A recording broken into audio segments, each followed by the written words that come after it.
Soy Ana Pérez, soy abogada del Colegio de Abogados aquí y trabajo en el programa de Derechos Humanos que tiene el colegio.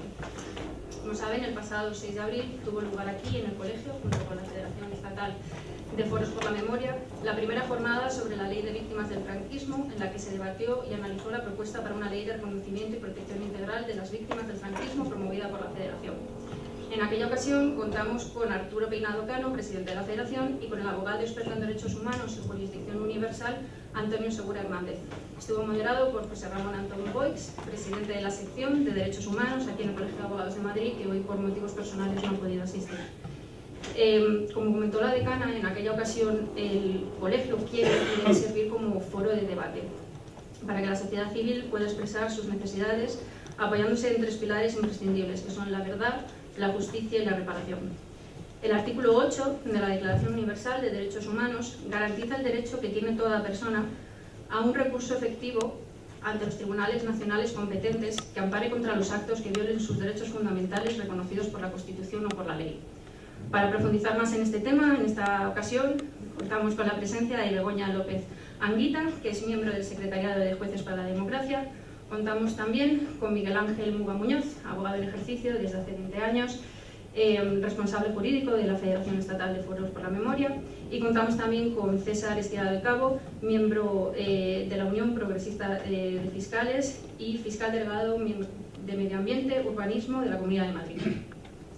En primer lugar, quiero agradecer a la sección de Derechos Humanos del Colegio de Abogados de Madrid la disposición que está teniendo para que se cree en el Colegio de Abogados de Madrid un espacio de debate, y con ello que hayamos conseguido, como crítica al colegio, no actualmente, sino crítica anterior, que en 40 años este sea el tercer acto que se hace sobre víctimas del franquismo, sobre impunidad y sobre los derechos de las víctimas de graves violaciones de derechos humanos, con lo cual reconocer este paso que se está dando en el colegio para que haya estas mesas de debate. También quiero agradecer la presencia de los 2 contertulios que están aquí hoy, los ponentes, tanto de la magistrada Begoña como del fiscal César, 2 personas de reconocido prestigio y que tienen una gran independencia, coherencia y sensibilidad con esta materia. En estas jornadas que vamos a tener hoy se va a mostrar palpablemente la situación de deficiencia democrática que existe en este país. Sin querer ser pesimista, tras las exposiciones veremos la situación de impunidad que existe y el desamparo en que se encuentran las víctimas del franquismo. Creo que uno de los objetivos que tiene que tener la realización de estas jornadas es explicar a los profesionales y a la sociedad cuál es la situación y cuál es el modelo español de impunidad, cómo se ha dejado abandonadas a las víctimas desde el gobierno, la judicatura y los partidos políticos. También acceder a la sociedad democrática la problemática de las víctimas del franquismo y trasladar a la sociedad las reivindicaciones de las víctimas y del movimiento por la memoria. También creo que es fundamental la denuncia de la violación de derechos humanos que existe en España, derivados de una legislación y de unas prácticas judiciales que se han llevado a cabo durante más de 30 años. Y finalmente, y fundamental, es valorar la propuesta que ha hecho la Federación Estatal de Foros por la Memoria y que ha sido apoyada por más de 80 asociaciones, que es una ley de víctimas del franquismo, una ley de víctimas integral. Si partimos de la definición internacional de impunidad, que sería la inexistencia de hecho o de derecho de responsabilidad penal por parte de autores de violaciones de derechos humanos, así como la responsabilidad civil, administrativa o disciplinaria, porque escapan a toda investigación con miras a inculpación, detención o procesamiento, tendríamos que decir que es muy difícil que en España se vaya a romper el modelo español de impunidad. Entendemos que este modelo español de impunidad se basa principalmente en la ley de amnistía y lo que consideramos nosotros en la ley de memoria y en la inaplicación del derecho penal internacional y de los derechos humanos. Pero siendo menos optimistas y sin que el movimiento memorialista en ningún momento vaya a renunciar a romper con el modelo español de impunidad y conseguir que alguna vez alguno de los criminales comparezca ante los tribunales españoles, hemos traído esta ley de víctimas por varias razones.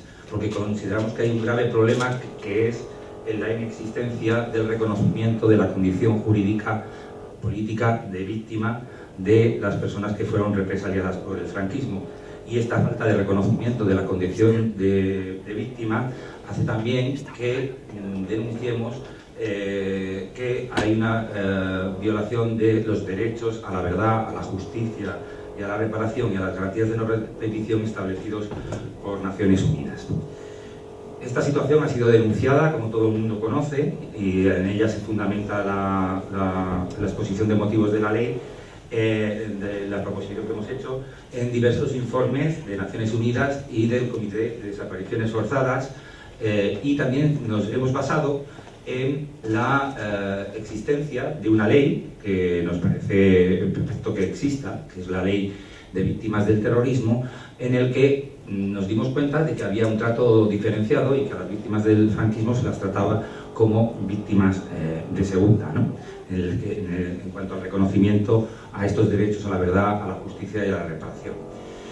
Y partimos también de que tenemos un ordenamiento jurídico que es único, pero que cabían varias aplicaciones. Y entonces tenemos que explicar por qué en ese modelo español de impunidad pues se basa en una serie de legislaciones y no en la aplicación de otras.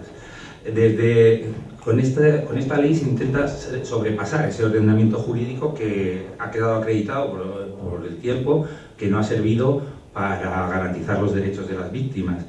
Entendemos que uno de los principales problemas es la existencia de la ley de amnistía, como decía. Ejemplo de ello fue la sentencia del Tribunal Supremo en la que se absuelve al juez Garzón, pero se condena a todas las víctimas del franquismo, manifestando que aquí no hay nada que hacer y que todo está prescrito y solo se puede aplicar desde el año 2004 el tipo penal de crímenes de lesa humanidad.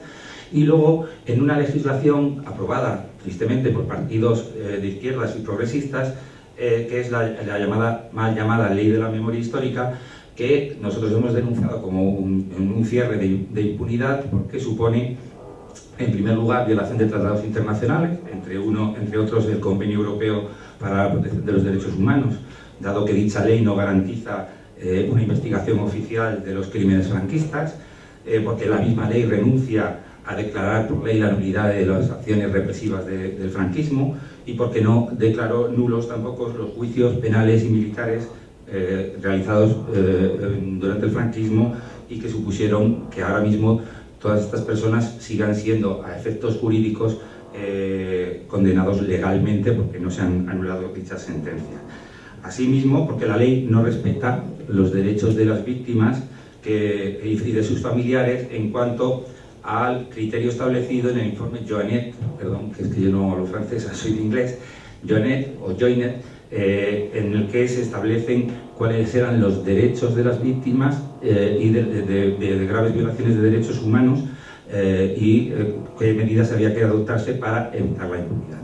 Y la mayor muestra de que la propia Ley de la Memoria es una ley que garantiza esa impunidad es que, por ejemplo, en el artículo 4.5 se garantiza, que dice que no habrá ningún título que reconozca la responsabilidad patrimonial de la Administración, ni dará lugar a reparación o indemnización de un índole económica o profesional alguna.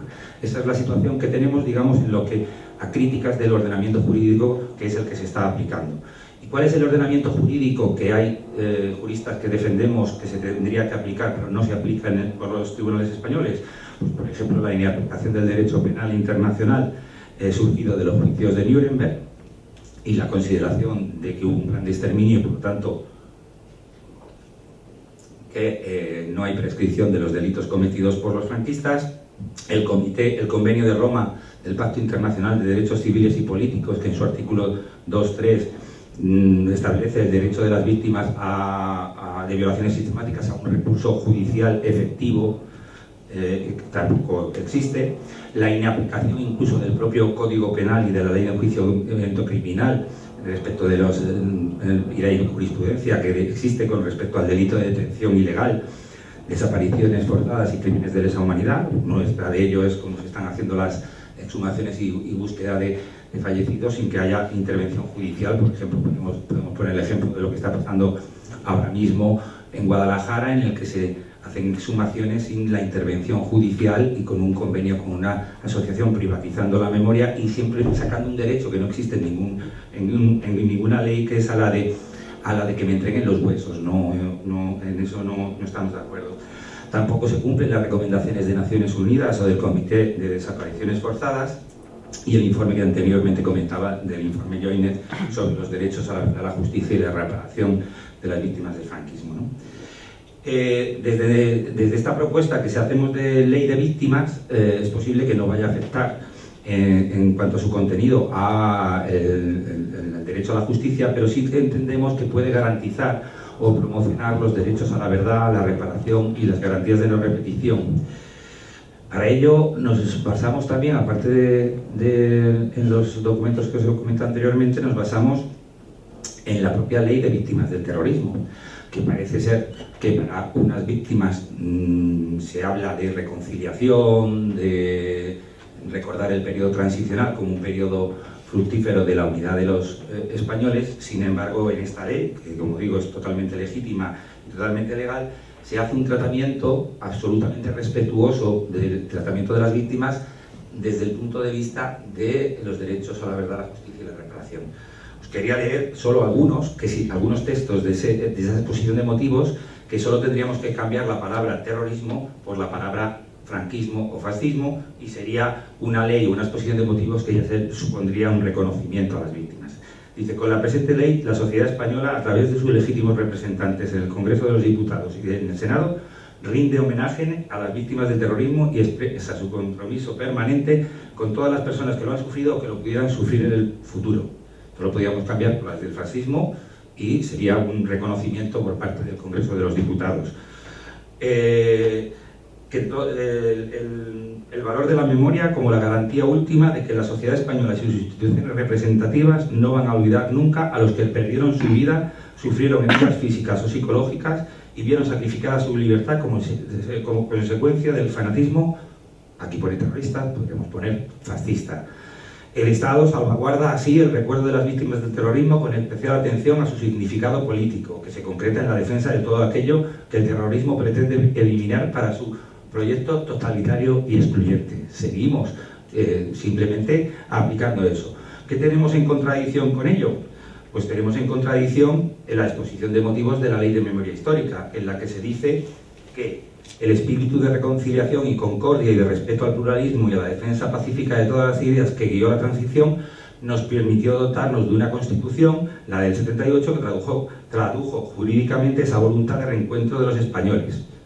Aquí no se menciona en ningún caso el derecho de las víctimas, no se habla de la memoria como un derecho y no se habla de los derechos de las víctimas en ningún caso, aparte del contenido que os he comentado anteriormente, que no ha conseguido ninguna de los avances que se tenía previsto. Y muchas veces el movimiento memorialista, cuando habla de verdad, justicia y reparación, esto era algo nuevo cuando surgió del estudio del derecho internacional y de ver cómo se trataba a las víctimas de graves conflictos de derechos humanos, y muchas veces hablamos de ello sin concretar en qué consisten. Y hay dos o tres concreciones importantes. Uno sería, por ejemplo, en el derecho a recordar, el deber de recordar, es un derecho que a conocer la verdad acerca de las circunstancias que se cometieron las violaciones y, en caso de fallecimiento o desaparición, acerca de la suerte que recogió la víctima.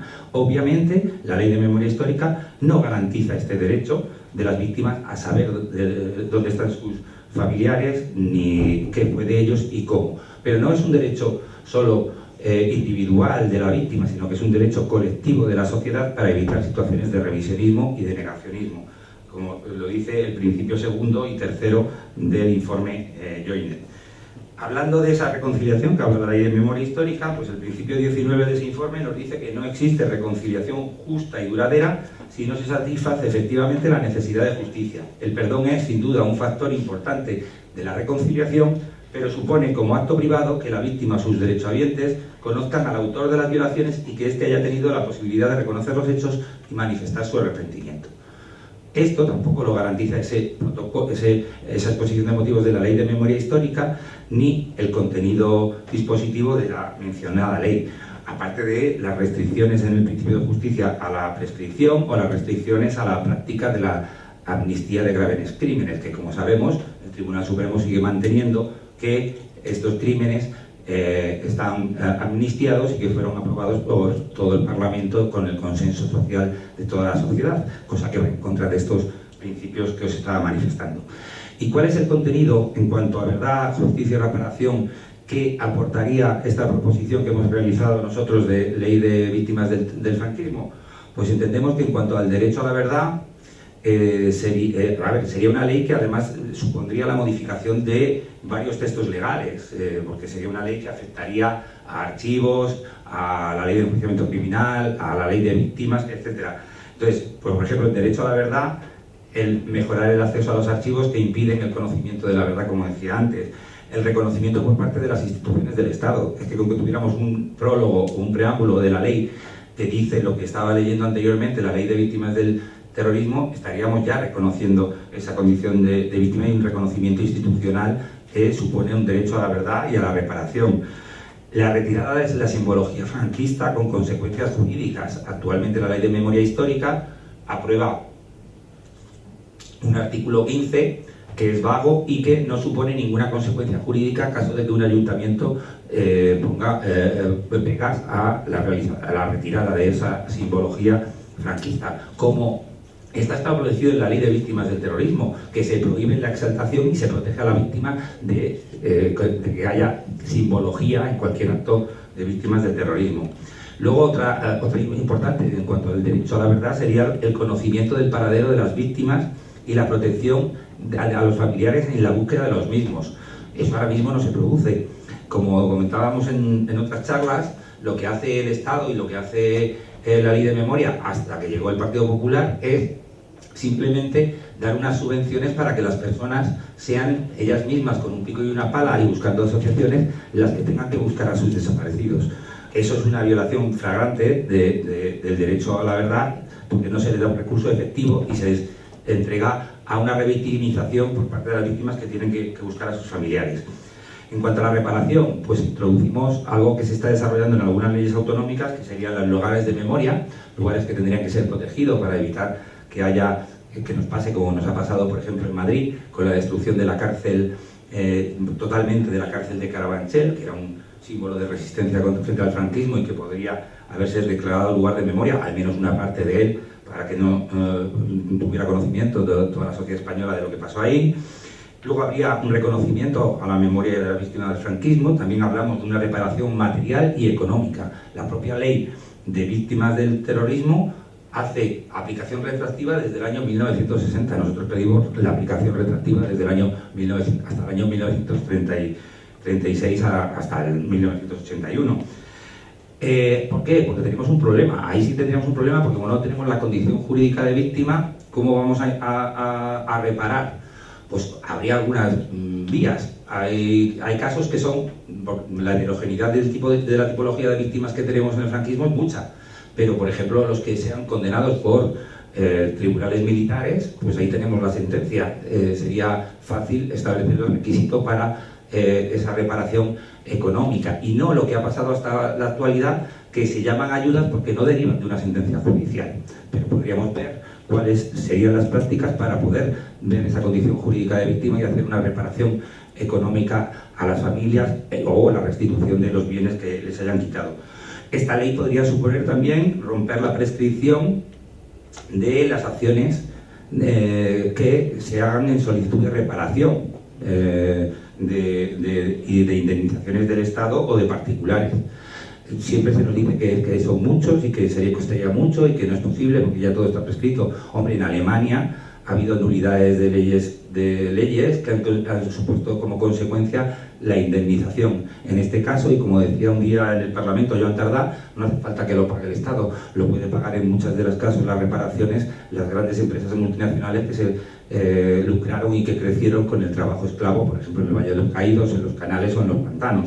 Y esta ley podría facilitar esa situación en cuanto a la ruptura de la prescripción. Y luego, en cuanto a justicia, aunque con esta ley no podríamos, digamos, modificar la interpretación del Tribunal Supremo con respecto a los procesamientos de los crímenes de lesa humanidad cometidos por el franquismo, pero sí podría mejorar varias cuestiones. Una de ellas, por ejemplo, la nulidad de las sentencias franquistas por ley, que forman parte del derecho a la justicia. La propuesta que se hace, que no iría dentro de la ley, en la exposición de motivos de que España firme el convenio de imprescriptibilidad de los crímenes de lesa humanidad. Luego un plan nacional de búsqueda de desaparecidos, para que no estemos como está con la ley de memoria, que cada uno se busca a su desaparecido y se tiene que ir con el pico y la pala y sin ningún control judicial.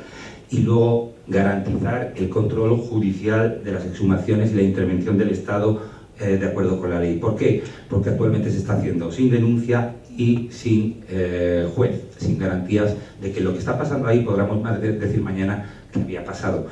Esta situación es grave, pero es que ya se está incumpliendo incluso el auto del Tribunal Supremo, que cuando dijo que no era competente el juez Garzón y lo mandó a los juzgados de instrucción, dijo que sí se tenían que incoar diligencias previas, al menos para la identificación de las personas, y que se hicieran las prácticas de ADN, no como ahora que se revictimizan a las víctimas teniendo que pagar 300 y 400 euros por las pruebas de ADN en universidades privadas o públicas, pero que cobran. Y eso se podría intentar garantizar en una ley de víctimas del franquismo. Y luego también una cuestión muy importante, que es la protección de la dignidad pública de las víctimas. Esto aquí está muy bien desarrollado en la ley, y aunque nosotros no estamos a favor de que se repriman los delitos de opinión, pero sí entendemos que el Estado tiene que intervenir para proteger a las víctimas de graves desprecios realizados por personas. Y aquí a lo mejor, pues sí podríamos, aunque no fuera por la vía penal, pero establecer sanciones, por ejemplo, para el portavoz del Partido Popular cuando dice barbaridades sobre las víctimas del franquismo. Y eso es un poco la idea de sobrepasar ese ordenamiento jurídico que se aplica, dado que no se aplica, que nos gustaría, y favorecer los derechos a la verdad y la justicia y la reparación de las víctimas del franquismo en la actualidad, que están totalmente abandonadas. Muchas gracias. Quiero agradecer al Colegio de Abogados la invitación a través de la UPF, y para explicaros de una manera breve, en primer lugar, la razón de que yo esté aquí es no por ningún puesto dentro de la Fiscalía para perseguir estos crímenes, porque no se persiguen, por lo cual ya no tiene sentido, sino por mi actividad asociativa.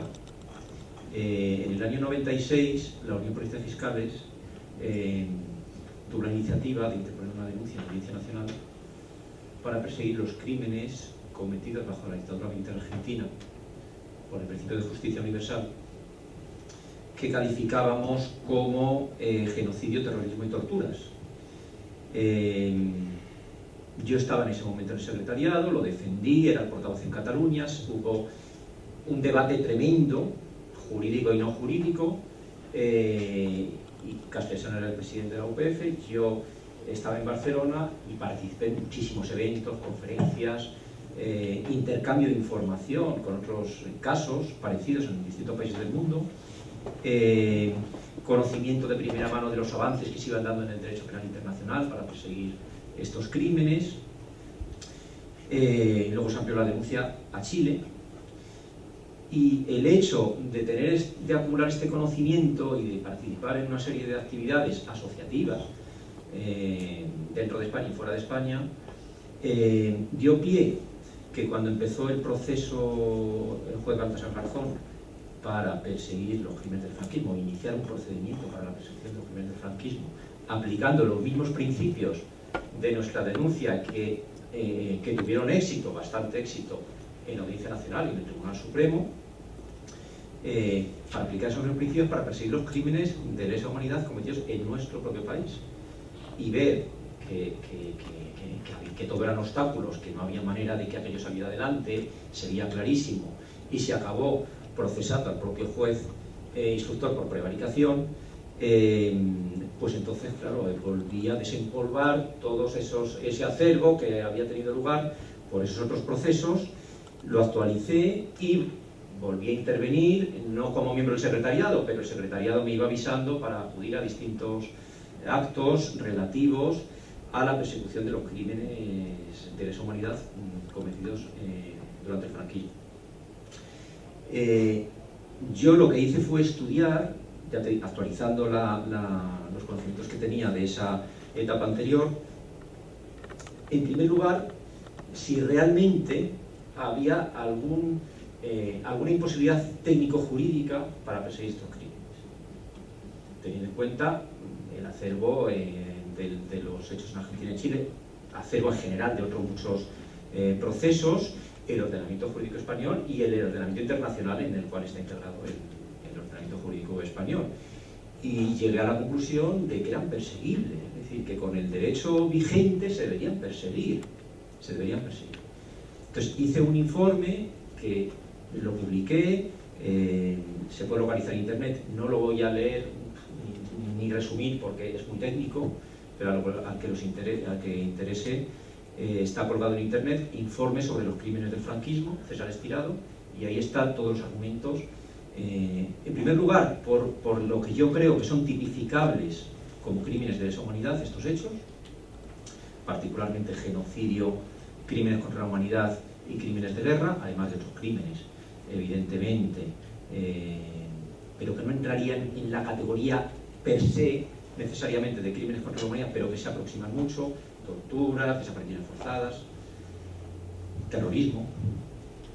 Y una vez que hay esta tipificación, pues vamos a ver qué obstáculos hay, qué obstáculos pone la jurisdicción española y si realmente son correctos o son frutos de un prejuicio ideológico para no aplicar estos principios. Entonces yo llego a la conclusión de que nuestra justicia no aplica los principios que debería aplicar, y ahora me voy a referir a ellos, por un prejuicio ideológico, bien de complacencia con el franquismo, o bien por una ideología fruto de la transición de que no se debe hurgar heridas, de que no se deben perseguir, de que es mejor dejarlo estar, de que esto va contra la reconciliación, y que verdaderamente está tan interiorizada entre los magistrados del Supremo, a nivel de la Fiscalía General del Estado, estos principios, que ellos tienen la voluntad de no perseguirlo bajo ningún concepto.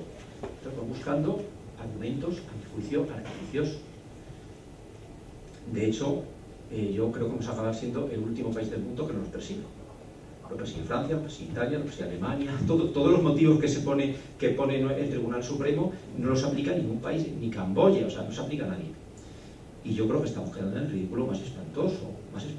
Entonces, esta ley, esta propuesta de ley, en primer lugar la he leído atentamente, me parece impecable, me parece necesaria, creo que soluciona muchos problemas, pero efectivamente, como conscientemente ha dicho muy bien Miguel Ángel, no evita la impunidad. Ahora voy a decir por qué. No evita la impunidad porque efectivamente el único momento en que el Tribunal Supremo se ha pronunciado sobre si son perseguibles estos crímenes en España es, paradójicamente, en la sentencia que juzgó a Baltasar Garzón por prevaricación. Yo estuve en ese juicio, porque yo tenía claro que eso no me lo perdía. Las víctimas de los crímenes contra la humanidad testificaron en un juicio en el que estaba sentado el juez investigador como acusado. Y las víctimas que deberían haber intervenido en un juicio en que estuvieran los supervivientes, nonagenarios, octogenarios, septuagenarios, lo que fuese, de criminales de la época de la represión franquista, supérstites, pues estaba el juez. Y en la sentencia no dieron el paso de condenar por prevaricación con el voto particular del actual fiscal general, que sí que quería, era partidario de la condena por prevaricación de Baltasar Garzón, pero dejaron claro que era imposible legalmente la persecución en España, la persecución penal. Y efectivamente se alega una serie de principios que son válidos para perseguir los robos, para perseguir un homicidio, para perseguir crímenes normales, crímenes comunes, pero que no son válidos en absoluto para perseguir crímenes que tienen la consideración de crímenes de lesa humanidad desde el punto de vista del derecho penal internacional de los derechos humanos.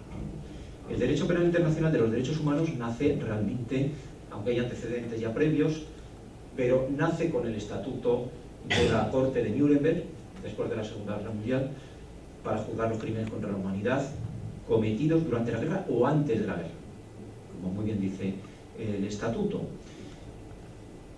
Ahí se establecen los crímenes contra la humanidad, en la sentencia se mantienen los principios y la Asamblea General de Naciones Unidas lo consagra, esos principios, como principios que rigen para toda la comunidad internacional. Luego está efectivamente el convenio para la sanción del genocidio, convenio de Ginebra de crímenes de guerra.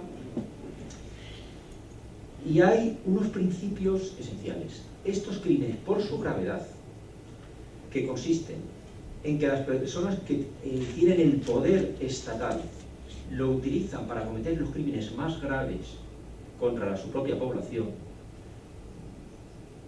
bien con la voluntad de la eliminación de una parte de la población, sería un caso de genocidio, bien con una simplemente voluntad de persecución sistemática de la población civil, serían los crímenes contra la humanidad, o crímenes de guerra, ejecuciones de presos o de civiles, que en estos casos son imprescriptibles desde su nacimiento,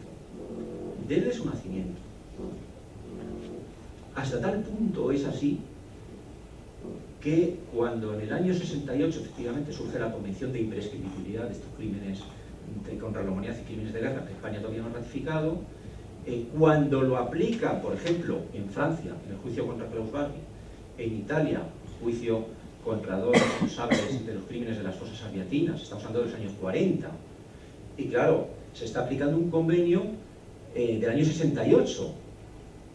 Lo que dicen los tribunales francés e italiano, lo único que hace el convenio de imprescriptibilidad es declarar formalmente imprescriptibles unos crímenes que ya antes eran imprescriptibles, porque están en la esencia y en la definición misma de estos crímenes que son imprescriptibles y que toda la comunidad internacional lo había aceptado como imprescriptibles y las sentencias fueron condenatorias sin ningún problema. Luego se habla de la ley de amnistía. La ley de amnistía efectivamente es preconstitucional. Podemos decir, la ley de amnistía impide la persecución de estos crímenes, es lo que dice el Tribunal Supremo. Incluso aunque la consideráramos derogada por la Constitución, como ya ha regido durante un tiempo por el principio penal de que hay que aplicar, no se puede aplicar una ley penal desfavorable retroactivamente, pues ya sería ultraactiva y sería imposible evitar los efectos de la ley de amnistía. Yo veo una solución muy sencilla. La ley de amnistía dice que no se pueden perseguir o que se someten a amnistía los crímenes cometidos hasta una determinada fecha por motivos políticos. Pero es un principio, igualmente, del derecho penal internacional, que no se pueden amnistiar los crímenes de lesa humanidad. Por consiguiente, habrá que interpretar la ley de amnistía como que no puede abarcar los crímenes de lesa humanidad. Podrá entrar en la amnistía una pelea entre dos vecinos que una mata por razones ideológicas a su vecino, pero no crímenes que son consecuencia de políticas oficiales de eliminación sistemática de una parte de la población.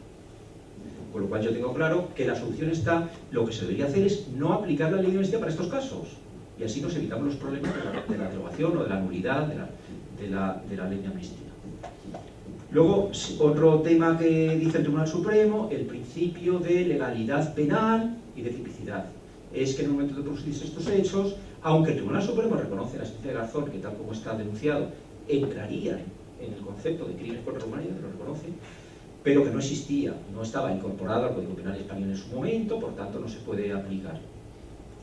Pero es que resulta que como estos crímenes, lógicamente, en el momento que se comete, el Estado los ampara, pues no se aplica el principio estricto de retroactividad de la ley penal, sino que se aplica otro principio que está incorporado al Pacto Internacional de Derechos Civiles y Políticos, al Convenio Europeo de Derechos Humanos al que estamos adheridos, que cuando habla del principio de legalidad penal, de que ningún hecho podrá ser perseguido si no está configurado como delito en el momento de ejecutarse, hay un segundo párrafo que dice: este principio no podrá impedir la persecución de el juicio y castigo, dice, de las acciones y omisiones que en el momento de cometerse tenga la consideración de delictivas según los principios del derecho internacional.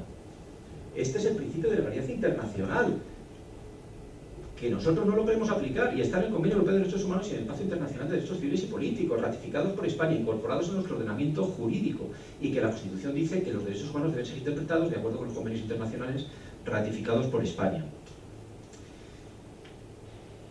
En la sentencia de Garzón, para mí, el delirio más absoluto llegó a cuando en las argumentaciones de la defensa se habla de una sentencia del Tribunal Europeo de Derechos Humanos que se había dictado poco antes de iniciarse el procedimiento contra Garzón, que se refiere a un país báltico, creo que Estonia, pero no estoy muy seguro, Estonia, ¿verdad? A Estonia, que se refería a unos crímenes que había ocurrido en los años 40 en lo que entonces era la Unión Soviética, y que fueron juzgados los responsables de esos crímenes, de unas masacres. No sé si en la propia Segunda Guerra Mundial, inmediatamente después. Y los condenados acudieron al Tribunal Europeo de Derechos Humanos alegando esto, el principio de legalidad. Es que en el momento que cometimos estos hechos no eran delito, no se nos puede aplicar una legislación posterior. Y el Tribunal Europeo de Derechos Humanos aplicó este artículo que he dicho, el 7.2 del Convenio Europeo de Derechos Humanos. Es que este es el principio de la legalidad internacional, y en el momento en que se cometieron los hechos tenía la constitución delictiva por los principios generales de la Unión Internacional. Entonces esto se llevó al juicio y el Tribunal Supremo dijo, claro, es que la Unión Soviética formaba parte del estatuto del Tribunal de Nuremberg, pero España, que estábamos aislados, nosotros no teníamos esa convicción como país de que era criminal, pues por ejemplo, asesinar a toda la gente que fuera de izquierdas, cargarnos al 5% de la población civil de un pueblo, cargarnos a todos los concejales del Frente Popular. No teníamos esa consideración. Es decir, a ese argumento tan revisado tuvo que recurrir el Tribunal Supremo para no querer aplicar jurisprudencia del Tribunal Europeo de Derechos Humanos. Entonces ya, claro, si no tenemos el problema de prescripción, que no deberíamos tener, no deberíamos tener el problema de amnistía, no deberíamos tener el problema de la legalidad penal, porque rige la legalidad penal internacional, ni la irretroactividad de la ley penal desfavorable, entonces sencillamente se debería perseguir. El hecho de que se aprobara, por ejemplo, esta ley, por desgracia, es a lo que quería ir, no evitaría la impunidad, porque si seguía aplicando todo, es que esta ley no puede tener efectos desfavorables, la otra actividad de la ley de amnistía, la imprescriptibilidad, que ahora en el Código Penal español está declarado estos crímenes imprescriptibles, pero a partir del momento en que se aprueba la reforma correspondiente del Código Penal español. Es decir, no serviría para nada, desgraciadamente, en el ámbito de la persecución penal. Porque me parece muy bien la Comisión de la Verdad, me parece muy bien todos estos reconocimientos, pero yo soy muy estricto en este tema. Es decir, aquí deberíamos hacer como cualquier otro país del mundo. Deberíamos perseguir a cualquier persona con el único requisito de que estuviera vivo por hechos que estuvieran tipificados o fueran tipificables conforme al derecho penal internacional con este tipo de delitos. No digamos ya cuando tenemos un problema de desapariciones forzadas, que el delito es de ejecución permanente y se sigue cometiendo hasta que no aparezcan los restos y no se identifiquen los restos. Cuando tenemos robos de niños, que esto ya está establecido en el convenio, ya no en la declaración, en el convenio de desapariciones forzadas, ratificado por España. En el caso de robo de menores, hasta que no se descubra la verdadera filiación. Son delitos que se siguen cometiendo. Es que aquí ya no tenemos problema ni de lo que se ha hablado antes. Que por cierto, cuando se archivó lo del juez Garzón, se llegó a decir que no es de ejecución permanente, porque es evidente que esta persona ya está muerta. Cuando hasta ahora, y en la propia jurisprudencia penal a nivel interno, siempre se habían dicho que las detenciones ilegales eran delitos de ejecución permanente. Entonces, en definitiva, ¿cuál es el diagnóstico? Ya lo he hecho. Mi pronóstico es que esta ley sería positiva como medida de prisión. Por ejemplo, en el caso de Argentina y de Chile, y pedagógica también. En el caso de Argentina y de Chile había también leyes de impunidad, ley de punto final y de vida en Argentina, y en Chile leyes similares. Primero se derogaron, pero el problema seguía, porque ya habían desplegado sus efectos, hasta que se anularon por los tribunales. Es decir, el Tribunal Supremo en Argentina, por ejemplo, declaró nula, que nunca había tenido efectos jurídicos, la ley de punto final y evidencia de vida. El que hubiera una ley, si esta ley, pongamos que se aprobara en el Parlamento, que hubiera una cierta nueva conciencia, vamos a decir, social en España, hacia estos casos tan graves,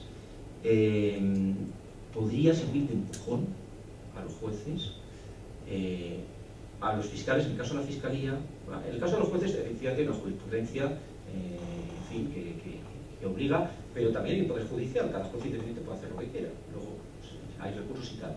En el caso de la Fiscalía hay distinto, porque hay circulares, estamos jerarquizados, y si la Fiscalía General tiene una consideración de que no se pueden perseguir estos crímenes, eso, en fin, tiene imposibilidad de ejecutarlo, que luego puede dar lugar a mecanismos de oposición. Si un FICA recibiera órdenes, como se ha visto ahora en el caso de la Fiscalía de Oposición, desde luego que podría haberlas. Pero realmente lo que se necesitaría es una revisión de la interpretación jurídica de todo esto.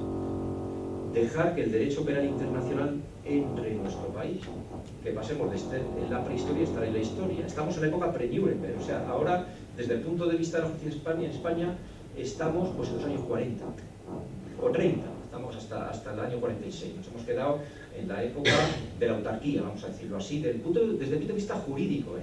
Estamos entre el 40 y el 45.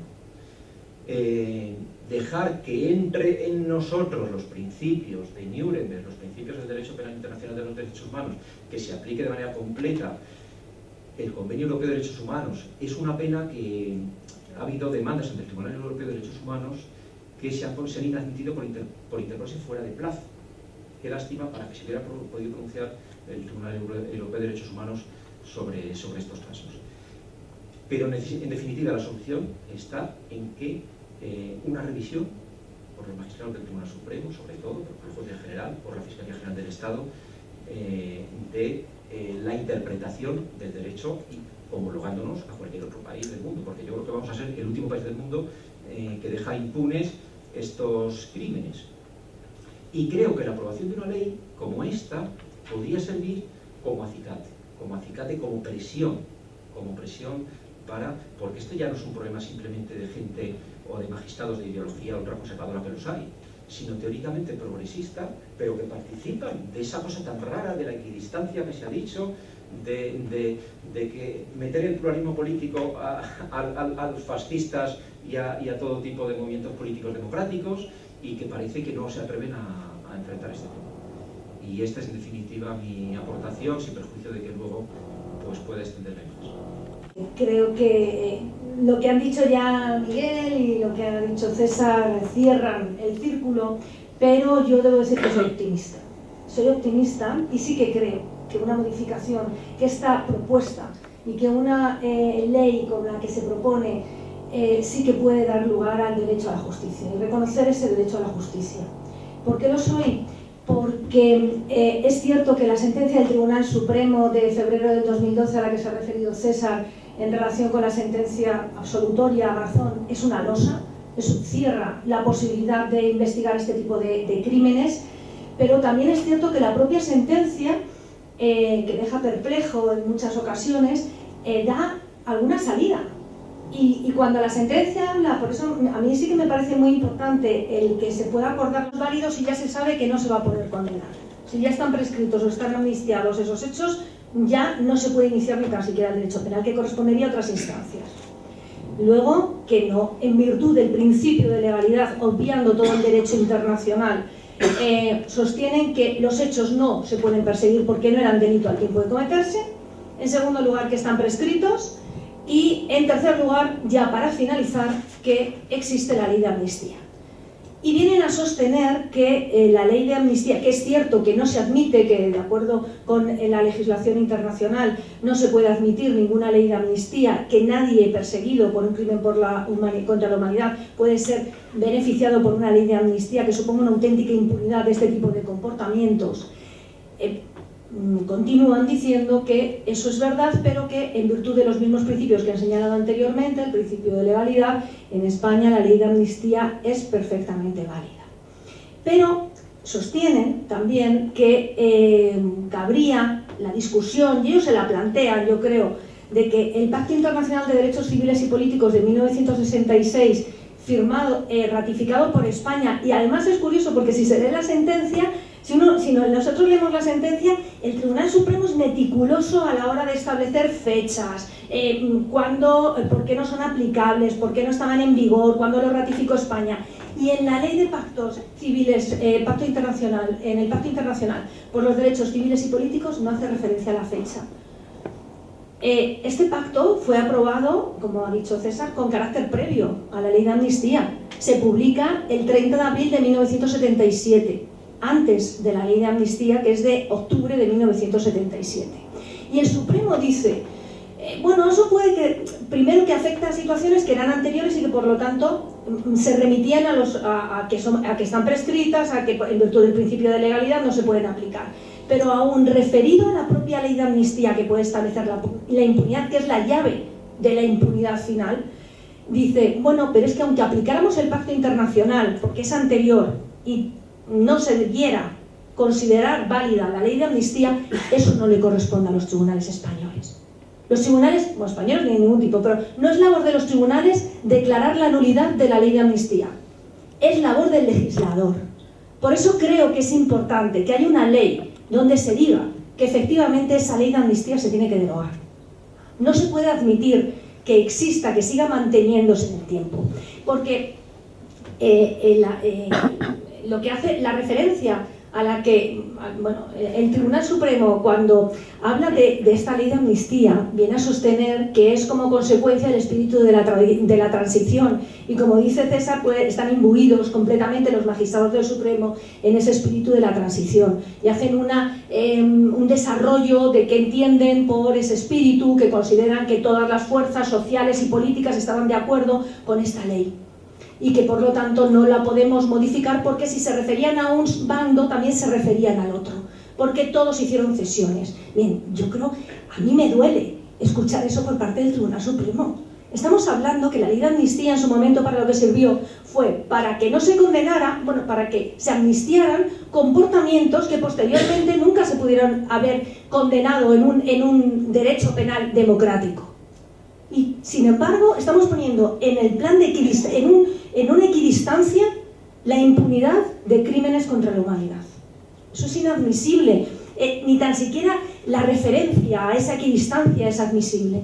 Por eso, la ley de amnistía en sí misma es precisamente, y creo que en eso puede ser importante, el que se pudiera derogar. Y derogar a través del legislador, y a ello se refiere el propio Tribunal Supremo. Y además, por ejemplo, esto también se ha desarrollado en la propia Fiscalía, porque ha habido hubo una comunicación en el año pasado para impedir en la que se comunicaba a los fiscales que se opusieran a la práctica de las comisiones rogatorias de la querella argentina. Y los fundamentos eran exactamente los mismos, prácticamente, de la sentencia del Tribunal Supremo. Si bien obviando la Fiscalía General de que esta comisión rogatoria se practica en virtud del acuerdo de extradición entre España y Argentina, en el que no se puede denegar la colaboración con los tribunales argentinos, aunque los hechos no sean constitutivos de delito en España, estén prescritos, estén amnistiados, y solamente hay un supuesto en el cual se admite, en este tratado de extradición, se admite la no colaboración, que es precisamente cuando no haya un interés en la justicia. Entonces, tenemos una Fiscalía General del Estado, un Tribunal Supremo que consideran que no hay un interés de la justicia en precisamente encontrar, en investigar, en resolver estos crímenes cometidos durante la dictadura franquista. Y eso es importante a efectos tanto pedagógicos que puede tener la ley de amnistía, como a efectos prácticos. Porque también nos vamos a encontrar que si sigue manteniéndose la ley de amnistía, por ejemplo, la querella, recientemente el Ayuntamiento de Barcelona ha interpuesto una querella contra uno de los miembros del tribunal que condenó a Puigdemont, que está vivo. Bien, pues si sigue la ley de amnistía, ese tribunal va a tener el cierre de que se establece la impunidad por ese tipo de delitos. Si no tenemos la ley de amnistía, no. ¿Y por qué digo que el resto de los impedimentos que pone el Tribunal Supremo son salvables? Pues por lo mismo, por lo que ha dicho César, porque por aplicación de los principios internacionales, del derecho internacional, se puede subsanar el problema de la tipicidad y se puede subsanar el problema de la prescripción. Y de hecho, hay un auto de la sección 10ª de la Audiencia Provincial de Barcelona que te reconcilia con el derecho internacional y también con la judicatura. ¿Y qué dice ese auto? Ese auto es es en relación a una querella, es un archivo que un juzgado de instrucción de Barcelona archiva una querella interpuesta contra los aviadores italianos por los bombardeos italianos en el año 1937 y 38 en Barcelona. Y lo que dicen es, primero es necesario investigar, porque la probabilidad, el juez de instrucción de Barcelona decía, es que no hay probabilidad de encontrar vivos a esas personas. Y lo dice provincial, vamos a ver, una probabilidad no puede, un Estado de Derecho no puede cerrar la investigación penal de estos crímenes contra la humanidad basándose en una probabilidad. Hay que investigarlo. Se tiene el derecho a la verdad y a la reparación y a la investigación penal. Pero, y en segundo lugar, aquí es que, claro, en este auto tenían una ventaja los magistrados, que bueno, son Montserrat Comas, Carmen Sánchez Albornoz y Santiago Vidal. Tuvieron una ventaja, que es que no es de aplicación la ley de amnistía, porque los encausados eran italianos y a ellos no se les aplica. Pero para el resto, es decir, a efectos de tipificación y a efectos de imprescriptibilidad, sí que lo aplican. O sea, dicen, no tenemos amnistía, pero vamos a rebatir, porque además este auto es del 2013, es posterior a la sentencia del Supremo.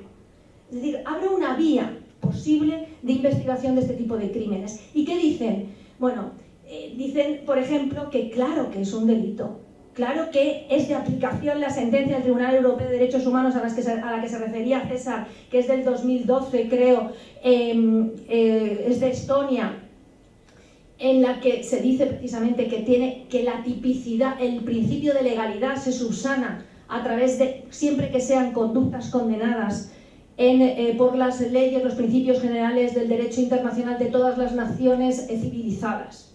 Claro que se puede aplicar en estos supuestos.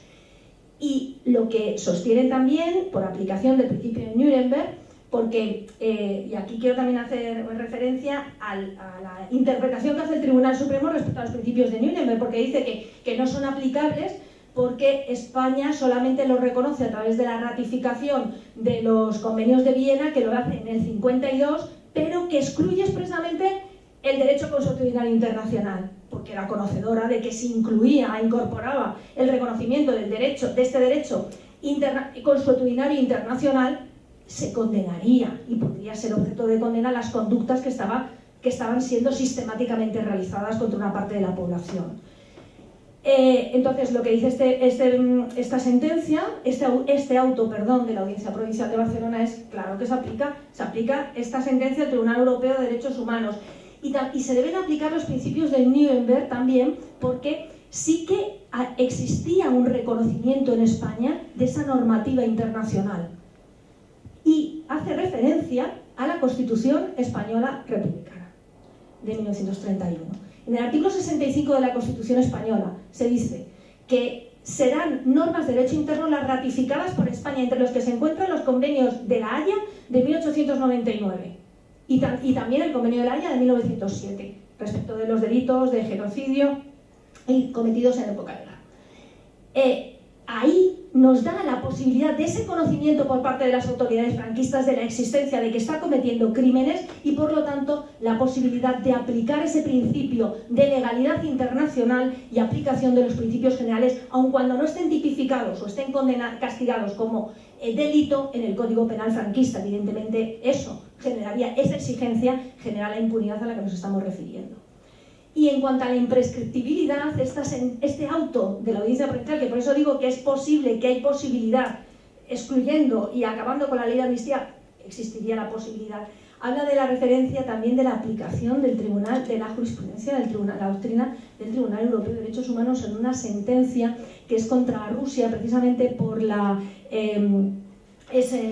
matanza de Katyn en Polonia, y donde se dice que no son prescriptibles este tipo de delitos y que son imprescriptibles, que hay un interés del orden público, del orden general, de que hay un interés público superior a este principio de legalidad que determina la necesidad de imprescriptibilidad de este tipo de conductas, porque es necesario la investigación de los hechos y la posible acusación y condena de los posibles responsables. Todo esto, este derecho internacional, se podría aplicar si nos quitamos, si se consigue la derogación por parte del Parlamento, a la que se refiere el propio Tribunal Supremo, de la ley de amnistía. Pero porque en cuanto al hecho de que diga, por ejemplo, el Tribunal Supremo que existía equidistancia, yo debo decir que realmente lo que hubiera sido una ley de amnistía en condiciones y que no derivaría en una impunidad de estos crímenes contra la humanidad como se ha producido, hubiera sido una en la que se reconociera dejar sin efecto las resoluciones judiciales. Eso ocurre y además es un supuesto que es muy interesante. En el artículo 8 de la ley de amnistía se reconoce una amnistía laboral. En el artículo 8 se dice: quedan sin efecto todas las sentencias, incluso con cosa juzgada, claro, de cosa juzgada, todas las resoluciones judiciales, los actos administrativos y gubernativos que supongan, que hayan supuesto el despido, las sanciones, la sustitución de cualquier tipo de trabajador por cuenta ajena que se hayan fundado en los motivos a los que se refiere la ley de amnistía, es decir, actuaciones de carácter político o bien el ejercicio de derechos de carácter sindical que estaban reconocidos en los convenios internacionales de carácter laboral en el momento de aprobación de la ley de amnistía, en el 77. Y no solamente dice eso, dice: tendrán derecho al reconocimiento de todos los derechos activos y pasivos, incluido la seguridad social y la mutualidad, desde el momento en el que fueron despedidos, y eso lo asumirá el Estado. Bien, esa solución que se dio en el ámbito laboral se podría haber dado en el penal, pero ¿alguien cree que en el año 77 eso hubiera sido posible? Claro que no, si es que nadie niega la validez y la necesidad y la importancia de la ley de amnistía en el proceso histórico en el que se produjo, pero eso no puede suponer ni puede justificar que ahora eso dé lugar a una impunidad, porque evidentemente no nos lo podemos permitir como una sociedad democrática que somos, porque esto sigue siendo una vulneración de derechos fundamentales, de derechos humanos, que creo que toda sociedad que quiera la conciliación solo puede hacer sobre la paz y sobre la verdad. Esto en el tema de la ley de amnistía, pero también otro tema que creo que es interesante, no quiero extenderme mucho, pero creo que es interesante, de hecho referencia a él Miguel, es el de la nulidad de las sentencias de los tribunales.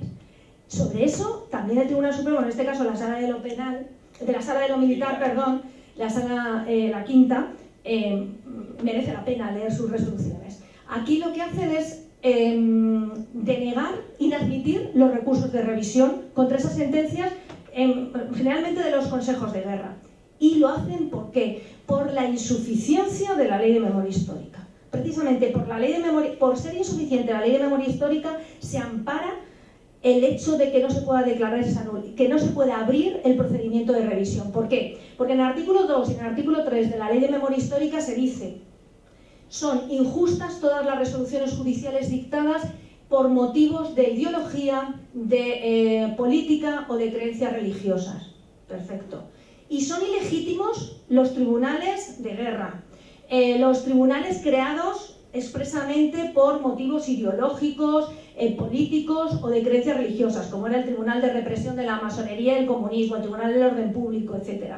Y luego dice que además son ilegítimas las resoluciones de otros tribunales, de los ordinarios, cuando lo que se hacía era sancionar por estos mismos motivos, por motivos ideológicos, por motivos políticos o de creencias religiosas, aquellas personas que habían intentado defender la legalidad vigente en el momento del golpe de Estado, de los que durante la dictadura hubieran luchado por restablecer la democracia, o de aquellos que lo que pretendían eran ejercer derechos que a día de hoy son considerados constitucionales. Perfecto.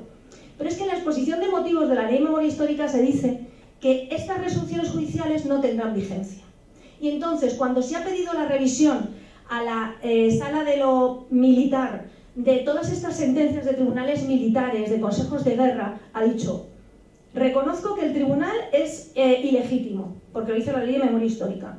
Reconozco que las sentencias son injustas, pero me falta algo más, que es la declaración expresa de nulidad de esas sentencias.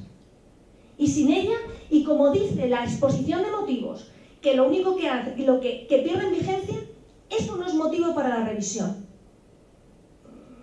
Habrá que solucionarlo a través de una ley como la que se propone aquí. Esa nulidad. Hay un voto particular de un magistrado que la verdad que a mí me parece ajustado a derecho, que dice: pero vamos a ver, si estamos reconociendo que son ilegítimos el órgano sentenciador, si estamos reconociendo que es ilícita la resolución judicial, ¿qué más datos necesitamos para considerar que hay un motivo de revisión? Bueno, la mayoría del Supremo entiende que no, que necesitan un paso más, que es precisamente la declaración de nulidad por parte de una ley. Debo decir que aquí todos son problemas y cierran porque sí que entiendo que hay un prejuicio ideológico dentro de esta materia. Y hay un proyecto de ley por parte de Esquerra Republicana que presentaron en diciembre del 2016. A mí me parece el texto que es muy bueno. Dejé de oír hablar sobre este texto y miré, y es que en febrero el gobierno, amparándose en el artículo 134.6 de la Constitución, que dice que todas aquellas iniciativas que puedan suponer un aumento del crédito, una reducción de los ingresos, necesitan la aprobación del gobierno para su trámite parlamentario, decidió que no se tramitaba. He vuelto a entrar en la página del Parlamento y he visto que Esquerra Republicana, pero no he podido acceder al texto, ha vuelto a presentar una nueva propuesta de ley ahora en mayo, a finales de abril, principios de mayo. Esa es la vía. No, y con todos mis respetos, sí que creo que sí que tiene importancia. Pero, por ejemplo, la proposición no de ley que se ha presentado y que se ha aprobado esta mañana es importante desde un punto de vista simbólico. Pero esa proposición de ley lo único que dice el gobierno es, oiga, usted haga algo, pues ya no lo están haciendo.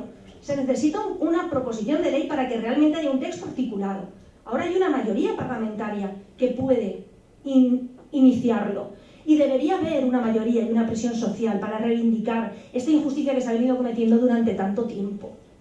Y ya solo para finalizar.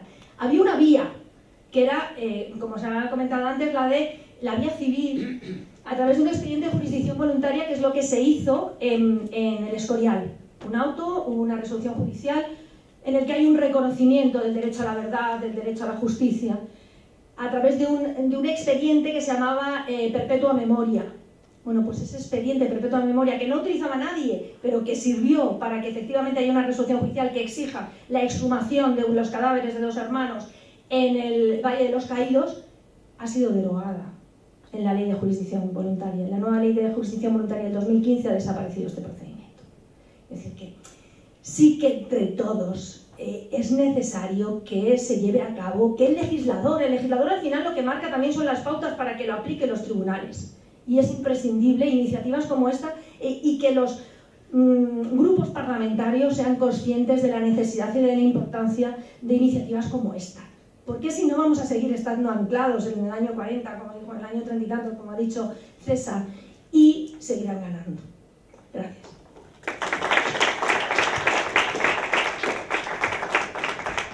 Pues muchísimas gracias, Begoña. Muchísimas gracias a los tres.